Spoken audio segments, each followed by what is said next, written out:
ఈ తిరుమల ఈ లడ్డు మీద జరిగిన ఈ కల్తీ ఈ డిబేట్కి సంబంధించి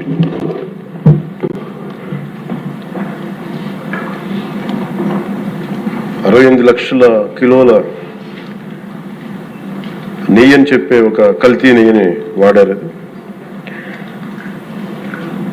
దీని మీద ఫస్ట్ ఇది ఎలా బయటకు వచ్చింది? గవర్నమెంట్ ఫామ్ అయిన కొత్తలో గౌరవ ముఖ్యమంత్రి గారు ఎన్డీఏ మీటింగ్ మమ్మల్ని అందరినీ పిలిచి కండక్ట్ చేసినప్పుడు ఆ రోజు ఒక నేషనల్ డైరీ డెవలప్మెంట్ బోర్డు చేసిన రిపోర్ట్ని చదివారు. వీళ్ళు గత పాలనలో ఇది కూడా జరిగింది అనేది టీటీడీ బోర్డు వారి పాలక మండలి చేసిన ఇది కూడా జరిగింది అనేది తెలియజేశారు. అంత అక్కడితో అయిపోయింది అధ్యక్ష. దాన్ని అంతకు మించి ముందుకు తీసుకెళ్ళాలి లేదంటే నేను అది విని నాకేమనిపించిందంటే ఇలాంటివి కూడా జరిగినాయా? ఎందుకంటే ఆల్రెడీ గతంలో తిరుపతికి తిరుమలకి పైకి అంత వెళ్ళినప్పుడు కొంత స్థానికంగా కొంత ఉన్న చెప్పింది తిరుమలలో చెప్పింది ఇవన్నీ కోరిలేట్ చేసుకొని కొంత ప్రసాదం కూడా క్వాలిటీ లేదని ఎలా చేశారు ఏంటో అనుకున్నాం. కానీ ఒక గబుక్కుని ఒకళ్ళ బ్లేమ్ చేయడం అనేది చాలా ఆలోచించి మాట్లాడతాం. ముఖ్యంగా పబ్లిక్ లైఫ్లో ఉన్నాం కానీ బాధ్యతగా ఉన్నాయి మా పొజిషన్లో. అలాంటిది అసలు ఈ నెయ్యిలో కల్తీ జరగలేదు ఇవన్నీ వీళ్ళు మాట్లాడుతుంటే దాని మీద చాలా కంప్లీట్ వివరణ ఇవ్వాల్సిన అవసరం ఉంది అనిపించింది అధ్యక్ష. ముఖ్యంగా గత ప్రభుత్వ పాలనలో ఉన్నప్పుడు ఎక్కడా కూడా దేవాలయాల మీద దాడులు జరిగినా ఇంకోటి జరిగినా ఎక్కడా కూడా మేము దోషుల్ని పట్టుకోండి అని చెప్తా వచ్చాం తప్ప ఎక్కడా కూడా మీరు చేయించారని కానీ మీరు ఉన్నారని కానీ ఎక్కడ ఎందుకంటే తక్కువ అలా కూర్చోబెట్టి ఎలా పడితే అలా మాట్లాడటానికి బాధ్యత ఉంటాం కాబట్టి అలా మాట్లాడలేదు. అలాగే ఇది కూడా గౌరవ ముఖ్యమంత్రి గారు రోజు ఎన్డీఏ సభలో చెప్పినప్పుడు మాకు కూడా ఏమనిపించిందంటే దీన్ని ఎలాగా అడ్రస్ చేయాలి నాకైతే ఇంటికి వెళ్ళాక నాకు అర్థం కాదు. ఇలాగ యానిమల్ ఫ్యాక్ట్ కూడా కలిసి ఇది ఎన్డీడీబీలో వచ్చింది అని నేషనల్ డైరీ డెవలప్మెంట్ బోర్డు దాంట్లో. సో ఇవన్నీ కూర్చోబెట్టి మాట్లాడుతున్నప్పుడు నేను తర్వాత మార్నింగ్ నేను ట్వీట్ చేశాను అధ్యక్ష. దాని మీద ఎందుకు ట్వీట్ చేయాల్సి వచ్చిందంటే వరుసగా నన్ను ట్యాగ్ చేస్తే చాలా మెసేజ్లు వస్తా ఉన్నాయంట.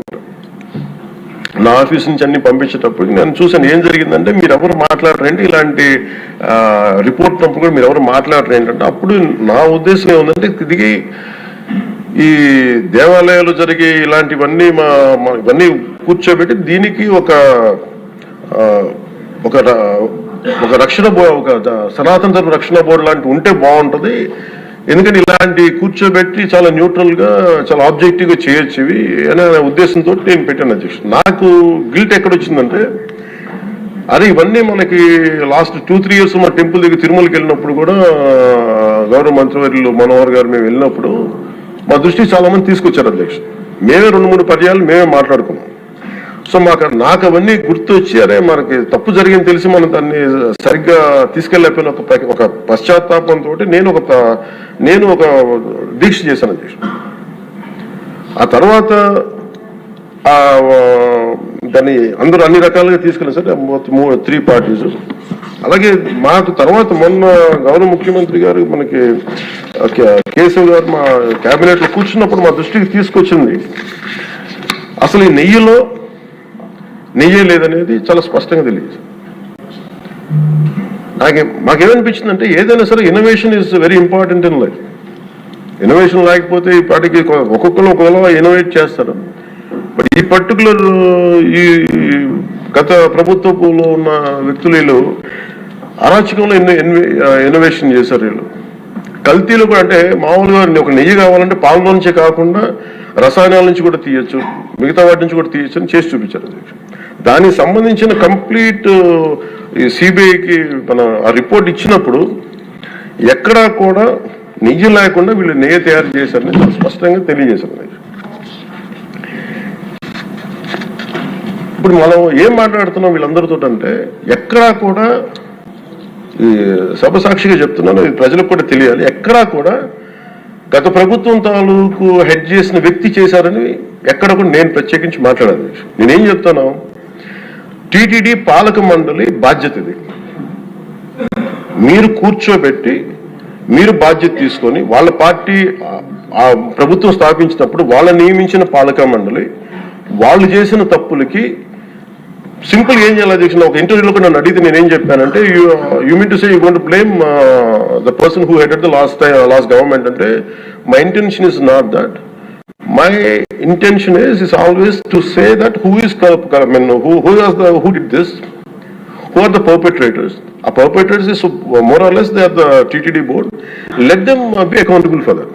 ఎక్కడా కూడా నేను ఈ వ్యక్తి గురించి మేము మాట్లాడలేదు, ఎందుకంటే డైరెక్ట్ గా ఇన్వాల్వ్మెంట్ ఉందని మనం చెప్పట్లేదు అది, ఎందుకంటే వాళ్ళు నియమించిన బోర్డు ఇది. కానీ వాళ్ళు ఏం చేస్తున్నారు అక్కడ కూర్చోబెట్టి, ఎక్కడా కూడా సింపుల్ ఏం చేయాలి దీక్ష, నిజంగా నేనేం చెప్పాను ఆ ఇంటర్వ్యూలో కూడా, ఆయనే తప్పు, నాకు సంబంధం లేదు, మేము పలానా టీటీడీ బోర్డు చేసింది ఇది, ఆ టీటీడీ బోర్డు మీద మీరు నిష్పక్షపాతంగా ఒక కమిటీ వేయండి, ఆ దోషులు శిక్ష పడేలా చేయండి, వాట్ ఎవర్ దాని అవుట్కమ్ ఏముంటే దాన్ని బయట పెట్టండి, ఇంత సింపుల్గా తేల్చేయచ్చు. వాళ్ళు వెనకెందుకు వేసుకొస్తున్నారు నాకు ఈ రోజుకి నాకు అర్థం కాదు. ఈ రోజుకి వెనకేసుకు రావాల్సిన అవసరం లేదు. వెరీ క్లియర్ కట్ రిపోర్ట్ ఇచ్చింది. ఇందులో కంప్లీట్ గా అసలు నెయ్యి లేకుండా వీళ్ళు నెయ్యి తయారు చేశారు కనుక, రసాయనాలతోటి పామ్ ఆయిల్ తోటి వీటన్నిటితో బేస్ చేసుకుని నెయ్యి లేకుండా నెయ్యి తయారు చేశారు. It's very clear cut, it's evident. ఇప్పుడు ఎందుకు ఇంత డిస్కషన్ అవుతుంది అధ్యక్ష, మనందరం కూర్చోబెట్టి ఇంత సభా సమయాన్ని ప్రజలకు ఇవ్వాల్సింది కేవలం తిరుపతి లడ్డు గురించి ఎందుకు మాట్లాడాల్సి వస్తుందంటే, వాళ్ళు నిజంగా కనుక ఉప్పేసుకుని ఉంటే కల్తీ జరిగింది, దానికి తగ్గ లా ఏం కోర్స్ యాక్షన్ ఏం తీసుకున్నా తీసేసుకుని అయిపోతుంటే దానికి ఎవరైతే పర్పెట్రేటర్స్ ఉన్నారో వాళ్ళకి ఆ శిక్షగా వెళ్ళిపోతారు. అలా కాకుండా అసలు ఆ నెయ్యిలో కల్తీ లేదు, యానిమల్ ఫ్యాట్ లేదు, రిపోర్ట్ ఇచ్చిన తర్వాత ఇవన్నీ. అందుకని ఈ సభ ఈరోజు ఇంతమంది మాట్లాడాల్సి వస్తుంది అధ్యక్ష. మాకు ఏమనిపించిందంటే అధ్యక్ష, దీన్ని క్యాబినెట్ మీటింగ్ లో మా దృష్టికి తీసుకొచ్చింది మీకు తెలియజేస్తున్నాను మీ ద్వారా ప్రజలకి.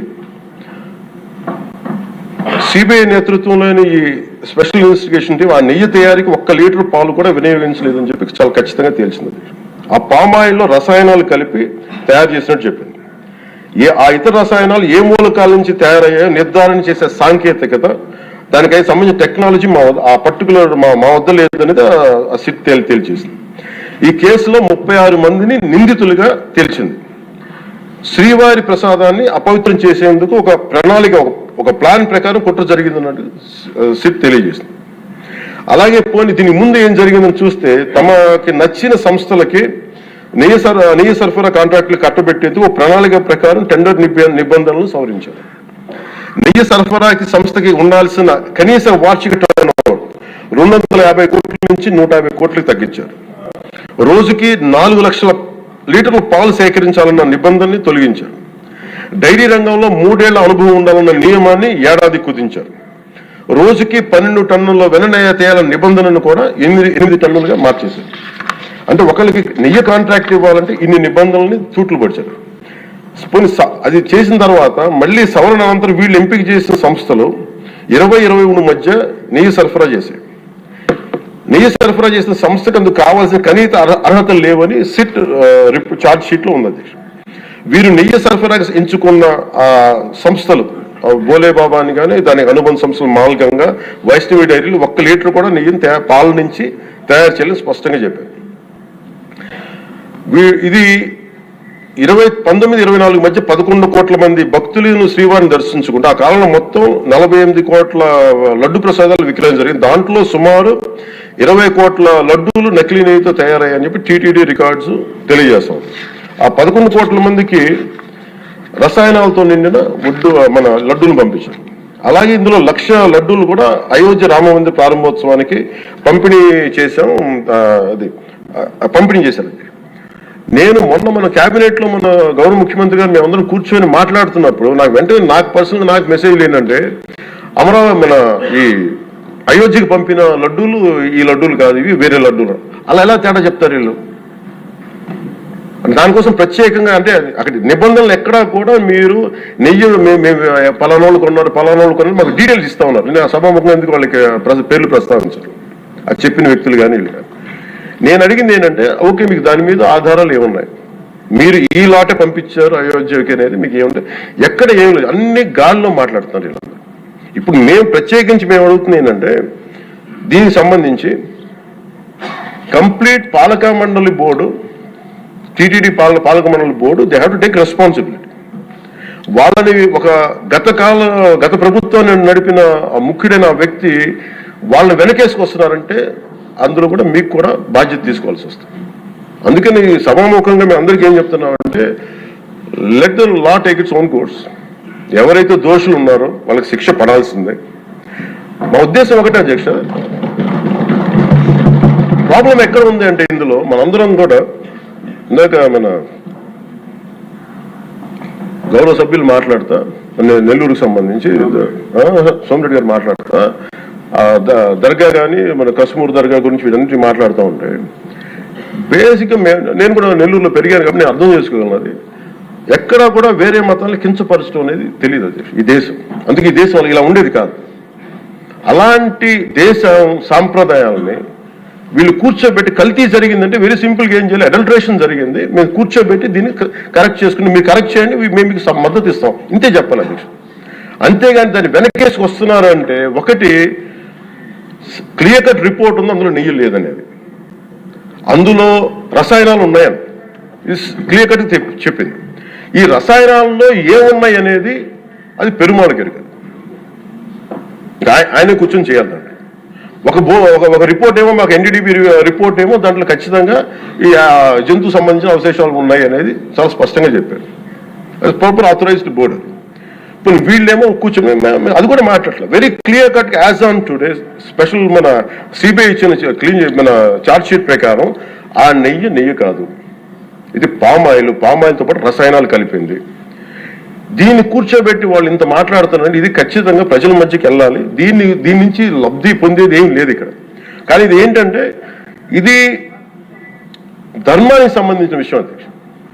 ఇదే ఇష్యూ కనుక, ఇదే సమస్య కనుక ఏ ఒక్క మతానికి జరుగుంటే, హిందూ ధర్మానికి కాకుండా, వెంకటేశ్వర స్వామి వారికి కాకుండా ఇంకెవరికి జరిగినా కానీ ఈ దేశం గగ్గులైపోయింది, ప్రపంచం అంతా గగ్గులు పెట్టేసేవాడు. సమస్య ఏముందంటే, ఇది మన ప్రతి ఒక్క హిందూ కూడా ఆలోచించాల్సింది. ఎందుకంటే ప్రతి హిందూకి బై నేచర్, మా ఇంట్లో కానీ ఎవరు, ఇందాక మన సోమిరెడ్డి గారు చెప్పినట్టుగా, మీరు దర్గాకి ఏదంతా చూస్తే మేము దర్గాలు చిన్నప్పుడు మేము స్కూల్లో ఉన్నప్పుడు రొట్టెలు పండుగ ఉండే దర్గా మెట్లు వెళ్ళి మేము కూర్చోబెట్టి అక్కడ ఇర్రెస్పెక్ట్ హిందూస్ ఇది ముస్లిం ఫెయిత్ అనుకోకుండా వెళ్ళి కూర్చోబెట్టి అందరూ గౌరవించి దాన్ని ఈ రోజుకి వెళ్తారు హిందువులందరూ. సో ఈ దేశ మూల సంస్కృతి మన ఇస్లాంని గౌరవించేది, క్రిస్టియానిటీని గౌరవించేది, సకల మతాల్ని గౌరవించేది. అలాంటిది హిందూ ధర్మానికి సంబంధించిన 7 కొండల వాడు కలియుగ వెంకటేశ్వరుడు దైవం అనడానికి చాలా క్లియర్ కట్ ఉంది అది. ఎందుకంటే కలియుగంలో జరిగింది ఆయనే, దీనికి ఆధార పురుషుడు, ఆయన మూల పురుషుడు. అలాంటి ఆయనకి పెట్టే ప్రసాదానికి ఇంత అపవిత్రం చేసిన తర్వాత వీళ్ళు ఏమి కూర్చొని మా తప్పు లేకుండా లేదన్నట్టుగా మాట్లాడుతుంటే వీళ్ళకి నాకు ఏం మాట్లాడాలో తెలియదు. దీనికి ఒక్కటి కూడా ప్రజలకు తెలియజేయాల్సింది ఏంటంటే అధ్యక్ష, ఇదే వేరే ఇస్లాంకి జరిగిన, క్రిస్టియానిటీకి జరిగిన, జీసస్ క్రైస్ట్కి జరిగిన, మహమ్మద్ ప్రవక్తకి జరిగిన, అల్లాకి జరిగిన ఇలా ఉండేది కదా అధ్యక్ష. వాళ్ళు ఆ రోజు మన కౌన్సిల్లో కూడా అలా పటాలు తీసుకొచ్చేవాళ్ళు, వేరే ఏ దేవత అయితే. బికాజ్ ఇది హిందువులు కాబట్టి వీళ్ళ కులాలతో ముక్కలుగా అయిపోయి ఉంటారు కాబట్టి, హిందువులు తమ మతాలను ఎడాపెడా వీళ్ళు జోకులు వేసుకోగలరు కాబట్టి దీనికి సీరియస్నెస్ లేదు అధ్యక్ష. Before blaming anybody else, every Hindu has to take a responsibility for this, every Hindu. ఎందుకంటే మన ఇస్లాంని మనం ఎందుకంత కూర్చోబెట్టేంత వాళ్ళు గౌరవించే విధానం చూస్తే నిజంగా మనం హిందూ ధర్మాన్ని పాటిస్తే మనం గౌరవించుకోలేమో అనిపిస్తుంది మనకి. అది మిగతా మతాలను చూసి నేర్చుకోవాలి అధ్యక్ష. వీళ్ళకి ఏముంది, వీళ్ళు ఇంత మాట్లాడుతున్నారు తిరుపతి లడ్డు మీద. నిజంగా వీళ్ళు కనుక మాట్లాడితే, అదే వేరే మతం గురించి ఎందుకు మాట్లాడరంటే ఓట్లు పోతాయి అధ్యక్ష. హిందువుల ఓట్లు చాలా ఈజీగా ముక్కలు కులాలను చేసి పెట్టేసి పోతాయి. ఆ వెంకటేశ్వరం కాబట్టి శివుడు ఉంటాడు, శివుడు కాబట్టి అమ్మవారు ఉంటాడు, ఈజీ అలాగే. ఈ నైజం జనాల్లో మారినంత కాలం ఇలాంటివి జరుగుతూనే ఉంటుంది అధ్యక్ష. వీళ్ళు ఇలాగే మాట్లాడుతూనే ఉంటారు. ఇది లోపల నుంచి మేమందరం కదలాలి, ఇర్రెస్పెక్ట్ ఆఫ్ పార్టీస్. నేను వైసీపీలో ఇప్పుడు రాని వైసీపీ నాయకులు కూడా అడుగుతున్నాను, వాళ్ళ పద్ధతిదారులు కూడా చెప్తున్నాను ఈ సభాముఖం. మీరు ఎవరన్నా సరే రేపొద్దున్న నుంచి మీరు వెళ్ళి తిరుమలలో వెంకటేశ్వర స్వామిని దర్శించుకున్నప్పుడు, ఆ నిలువెత్తు స్వామివారిని చూసినప్పుడు మీకు గిల్ట్ కలగకపోతే మీరు చూడండి. ఎందుకంటే ఆయన కళ్ళలోకి చూసినప్పుడు మీరు ఇన్ని తప్పులు చేసేవాళ్ళు మేము వెనకేసుకొస్తున్నామని ఎవరన్నా మాట్లాడితే ఆ పాపం వాళ్ళకే కాదు వాళ్ళకు కూడా చుట్టుకుంటుంది. ఇది ఖచ్చితంగా దీన్ని ఎక్కడో చోట దీనికి ఒక లాజికల్ కన్క్లూజన్ అయితే పడికల్ దోషులకి శిక్ష పడాల్సిందే. ఎందుకంటే ఇది ఇక్కడతో ఆగకపోతే ఇది ఒక పరంపర అయిపోతుంది. అందుకని మేము ఖచ్చితంగా I'm committed to get this who are are the perpetrator they should be punished. They should be punished. అలాగే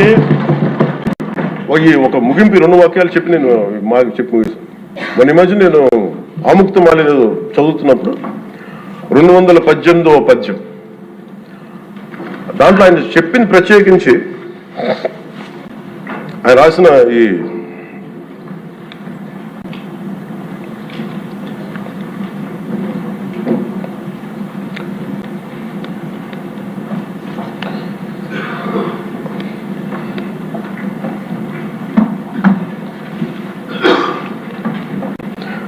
అంటే దేవాలయాల మీద డబ్బుల్ని ఎలా అంటే రాజుకి కర్తవ్యాన్ని ఉపదేశించే పద్యం.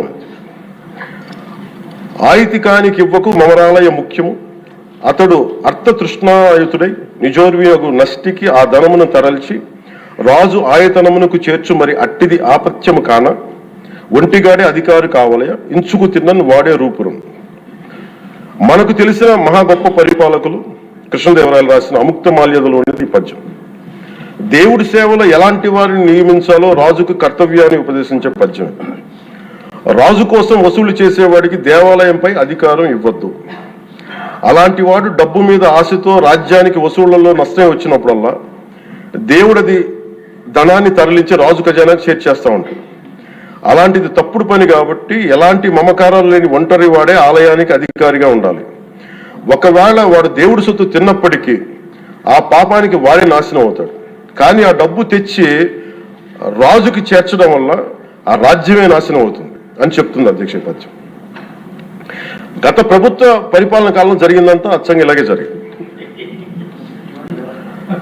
అంటే ఇది మనందరికీ కూడా చాలా లోతుగా ఆలోచించాలి. ఇది భగవంతుడికి సంబంధించిన అది అంతమంది వెళ్ళి వాళ్ళ కర్మలు అక్కడ వేస్తారు అధ్యక్ష డబ్బులుగా. ఆ కర్మని ఆ పుణ్యస్థలమే కాపాడాలి. భక్తులు తాలూకు నిత్య 7 కొండల వాడి నామస్మరణే కాపాడు తప్ప ప్రజలు చేసిన కర్మ ఎవరైతే భగవంతుడి సొమ్ముతో ఆడుకుంటారో భగవంతుడి డబ్బును దోచేస్తారో తరాలు కూడా లేచిపోతాయి. చాలా జాగ్రత్తగా ఉండాలి. ఇది ఎంత మనం ఇది చాలా పుణ్యకార్యాలకు ఇవ్వాల్సింది. అందుకని వీళ్ళందరికీ కూడా ఇప్పటికైనా దీని కల్తీ జరిగింది వాళ్ళు ఒప్పుకుంటామని చెప్పి వాళ్ళు నిజానికి ఇంకా ఇబ్బంది లేకుండా ఇంకా మళ్ళీ దీని గురించి మీరు ఢిల్లీకి వెళ్ళి కోర్టులు వేసే కొద్దీ మీ పాపం పెరుగుద్దే తప్ప మీ నాశనం కొంచెం ఫాస్ట్ అవుద్ది తప్ప ఇదైతే తగ్గదు. అందుకని దయచేసి అందరం ఈ ఒక్కటి అధ్యక్షుడు ఇంకొక మరో మాట చెప్పి ఎక్కడో చోట ఈ దేశం హిందూ దేవతల మీద హిందూ ధర్మం మీద దాడి జరుగుతున్నప్పుడు irrespective of political parties, irrespective of what you are, where you are, which language you speak, ఏ భాష మీరు మాట్లాడతారు, మీరు ఏ కులస్తులో తెలియదు, కానీ హిందూ ధర్మాన్ని మటుకు దాడి జరుగుతున్నప్పుడల్లా ముక్త కంఠంతో ఏకాభిప్రాయంతో ఖండించకపోతే మటుకు ఇలాంటి పరంపర కొనసాగుతున్నట్టు తెలియజేసుకుంటూ సెలవు తీసుకుంటాం. చాలా పవన్ కళ్యాణ్ గారు చాలా అత్యద్భుతంగా ప్రజల్ని ఆలోచింపజేసే విధంగా చాలా అద్భుతంగా మాట్లాడారు. అప్పుడే అయిపోయిందా అని ఫీల్ అయ్యేలాగా చేశారు. ధన్యవాదాలు. ఇప్పుడు గౌరవ ముఖ్యమంత్రి వారి